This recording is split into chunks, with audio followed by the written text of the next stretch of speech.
Imagine going to the grocery store and bumping into the elder from the church.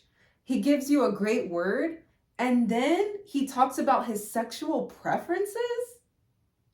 The respected elder shares his disrespectful desires.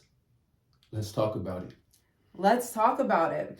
So it's a normal day. I go into the grocery store. I'm walking down the meat aisle and I bump into the elder. We're happy to see each other. We're talking. He gives a great word. And then he shifts the conversation into some of the things that he would like to do to a certain artist in a sexual way.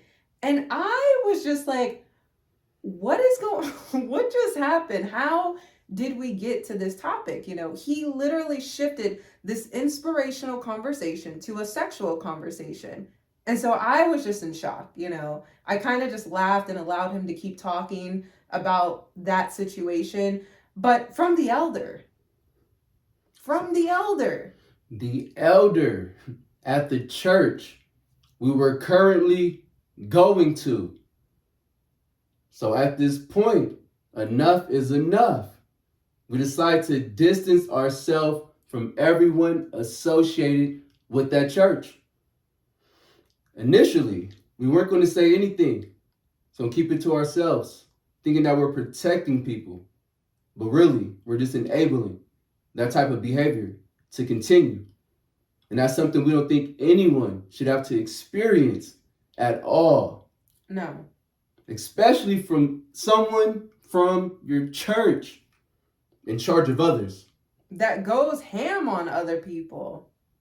All the time for their sins and their faults and their issues. So keep in mind, we leave. He hits me up. The same elder. To have a meeting. Cool, what you want to talk about? All he wants to talk about is us coming back to the church and how upset the apostle is that we're not there. Nothing about the situation that took place within the grocery store. No accountability at all. So that conversation didn't go far at all. And then guess who hits me up after? The apostle. Trying to give me a positive message. God is saying this. God is saying that.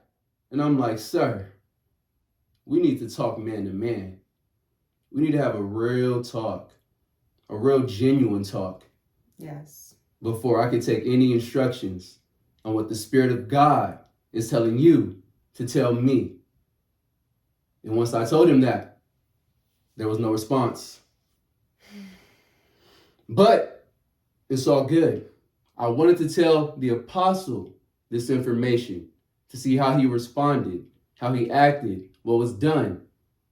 But since the truth, our truth, was not wanted to be heard, we will speak it here to all those who want to hear. And hope that it helps somebody on their journey, where they're at, where they're going, where they were, in any way possible. Because this is going on way too much in many different forms, in many churches everywhere.